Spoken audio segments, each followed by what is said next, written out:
অনেকেই তাকে চেনেন ভারত বিরোধী বলে। তিনি বাংলাদেশের প্রথম মহিলা প্রধানমন্ত্রী। টানা 6 বছর গৃহবন্দী থাকার পর অবশেষে মুক্ত তিনি বেগম খালেদা জিয়া।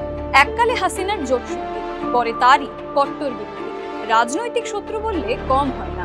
1981-র সামরিক অভ্যুত্থানে স্বামী জিয়াউর রহমানের মৃত্যুর পরই তার রাজনীতিতে আগমন। রাষ্ট্রপতি এরশাদ বিরোধী বিক্ষোভে সক্রিয় অংশগ্রহণ তাকে জননেত্রী করে তুলেছিল।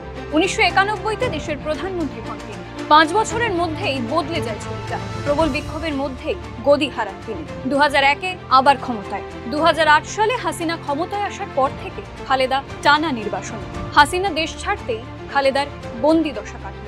ফের বাংলাদেশের ক্ষমতায় আসতে পারে তার দল বিএনপি।